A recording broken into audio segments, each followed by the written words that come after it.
Assalamualaikum warahmatullahi wabarakatuh. Kembali lagi di kelas Bengkel Excel. Hari ini kita akan berbagi tips bagaimana cara membuat chart interaktif. Oke sobat Excel, biasanya chart interaktif di sini saya gunakan saat ada presentasi sebuah data perkembangan. Nah, di sini diminta yaitu per kantor itu ada perkembangan dan juga grafiknya. Nah, di sini nanti itu bisa digunakan untuk sobat Excel yang juga mau presentasi sebuah data perkembangan. Oke, di sini kita akan buat dari tahapan pertama ya. Nah, di sini sudah ada data perkembangan dari per April 2024, ada kantor dan juga pendapatan. Nah, di sini yang pertama kita harus buat terlebih dahulu yang namanya data validation-nya sobat Excel. Karena nanti tujuan dari data validation kita saat klik sebuah data itu bisa diklik dan muncul datanya. Contohnya nanti kalau kita klik muncar akan muncul data pendapatan dari muncar tersebut. Oke sobat Excel, langsung saja di sini kita buat. Yang pertama tentu saja tadi kita buat data validation, kita letakkan sesuai dengan kebutuhan. Di sini saya letakkan di sel G7, pilih saja ke bagian ribbon data. Kita klik di bagian data tool, pilih data validation, dari any value kita ganti list seperti ini. Untuk sumbernya kita ambil di bagian kantor. Nah, kalau sudah bisa kita oke. Maka di sini muncul datanya ya. Di sini sudah ada yaitu nama dari per kantornya ya sobat Excel. Oke, kalau kurang besar silahkan diperbesar sesuaikan dengan kebutuhan sobat Excel. Oke, selanjutnya di sini kita akan membuat chartnya. Nah, di sini tentu saja kalau kita buat chart itu harus kita blok sumber datanya seperti ini ya. Jadi kita bisa blok mulai dari awal ataupun sesuai dengan kebutuhan. Di sini saya blok keseluruhan tabelnya ya. Oke, setelah itu kita masuk ke bagian ribbon insert, pilih yang namanya di sini silahkan klik di bagian chart. Ada yang tidak cocok silahkan diganti. Karena di sini saya nanti ingin interaktif, kita pilih ke bagian more ya atau yang lebih banyak. Di sini recommended-nya saya akan pilih di bagian cluster bar di sini ya. Kalau sudah bisa kita oke. Nah, di sini sudah langsung dimunculkan sobat Excel. Jadi kita bisa taruh di sini ya. Oke, kalau sudah tentu saja di sini masih sesuai dengan data di sini ya sobat Excel. Oke, di sini paling besar untuk grafiknya adalah 100 juta ya. Nah, di sini sobat Excel bisa ganti tuh warnanya terlebih dahulu agar nanti tidak mengganggu.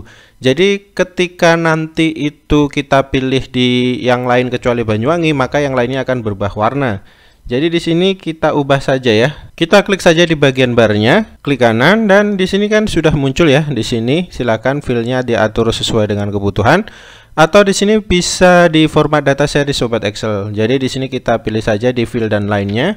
Nah, di sini filenya kita atur nih karena warnanya ingin kita ubah jadi abu-abu atau transparan, maka hasilnya akan nanti seperti ini. Kita close terlebih dahulu. Oke, jadi di sini nanti benar terlihat seperti data kosong sobat Excel. Jadi kalau datanya diklik nanti yang tidak diklik warnanya akan seperti ini. Oke, selanjutnya kita akan buat rumusnya agar lebih dinamis. Oke, kita rapikan terlebih dahulu. Di sini bisa kita dekatkan ya biar lebih jelas.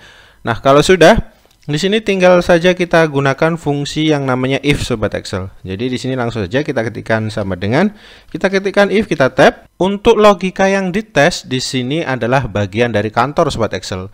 Karena di bagian kantor itu sebagai acuan untuk dari chart atau grafiknya ya sobat Excel. Kalau sudah kita klik saja di bagian muncar awalnya. Terus nanti hasil dari muncar di sini harus sama dengan yang di bagian chart sebagai pilihan. Nah, kalau sudah kita klik di bagian G7 ya, sudah. Jangan lupa kunci dengan F4 di keyboard atau absolute.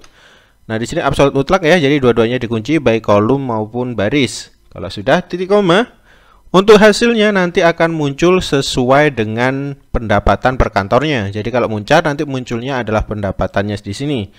Nah, kalau sudah di sini kita masukkan titik koma untuk value, jika salah dia akan menghasilkan sel kosong. Jadi kita masukkan tanda kutip sebanyak 2 kali, tutup kurung dan bisa kita enter. Oke, di sini menghasilkan sel kosong karena yang ditunjuk pada data validation adalah Purwoharjo. Nah, di sini kita atur saja, kita sesuaikan saja sesuai kebutuhan. Selanjutnya di sini kita bisa autofill rumusnya untuk sampai ke bawah ya. Kalau sudah seperti ini. Yang lainnya kosong karena tidak sesuai dengan data validation-nya sobat Excel. Nah, selanjutnya di sini bagaimana nih cara membuat nanti di sini muncar, itu yang muncul hanya muncar. Jadi nanti yang lainnya berwarna abu-abu dan yang muncar ini nanti berwarna sesuai yang kita pilih. Nah, yang pertama kita lakukan di sini kita harus mendrag yang namanya tabelnya agar bisa berfungsi di bagian chartnya. Jadi kita klik saja di bagian chart yang sudah kita buat tadi. Nah, di sini muncul. Nah, di sini kan ada tanda panah yang warna biru nih, kita highlight di sini ya. Jadi kita tarik saja di bagian pojok di sini, kita caplok atau kita kurung yang rumus pakai if-nya. Jadi nanti akan pindah yang kita buat tadi menggunakan fungsi if. Nah, muncul seperti ini kan Sobat Excel. Lihat di sini ada perbedaan warna. Jadi nanti yang kita highlight menggunakan data validation di sini itu akan berwarna orange. Nah, selanjutnya di sini kita tinggal hapus nih series yang berwarna abu-abu nih. Jadi nanti yang bekerja atau muncul adalah yang kita highlight menggunakan data validation Sobat Excel. Oke, caranya seperti ini. Kita klik saja di bagian series yang berwarna abu-abu. Itu klik kanan, pilih yang namanya format data series. Kita ubah nih seriesnya jadi 100%. Sudah berubah nih ya Sobat Excel. Jadi warna abu-abu telah hilang dan digantikan warna orange Sobat Excel. Kalau sudah, di sini bisa kita close saja. Nah, coba kita tes ya, di bagian muncar itu akan ganti ke Tegal Delimo. Maka Tegal Delimo akan yang terhighlight. Begitupun kalau kita ubah jadi Banyuwangi, maka Banyuwangi yang akan terhighlight Sobat Excel. Di sini sangat interaktif dan juga bisa dipakai untuk pelaporan secara singkat. Oke, untuk lebih menariknya di sini kita bisa ubah nih warna dari yang kita pakai if tadi. Kita ubah jadi putih agar tidak terlihat. Jadi yang terlihat fokusnya tetap di bagian dari yang kita buat di sini Sobat Excel. Oke, jadi bagi Sobat Excel yang ingin warnanya jadi oranye bisa berubah, ya kita tinggal ubah saja, klik saja di bagian data seriesnya. Kita klik kanan, nah di sini ada shortcutnya atau cepatnya ya. Di sini ada fill-nya, kita ganti saja ya Sobat Excel sesuai keinginan. Kita bisa ganti ungu, hijau, merah ataupun kuning. Jadi sesuai keinginan. Di sini biar terhighlight dan jelas saya akan ubah dia menjadi merah. Kalau sudah maka akan berubah merah seperti ini, dan kalau kita ganti dia juga akan berubah seperti ini Sobat Excel. Oke, bagi Sobat Excel yang masih bingung dan penasaran silahkan komentar. Kalau suka dengan video ini silahkan like dan share videonya, dan berlangganan dengan cara subscribe channel Bengkel Excel. Oke, semoga pertemuan pada hari bermanfaat. Sampai jumpa di pertemuan selanjutnya dan terima kasih.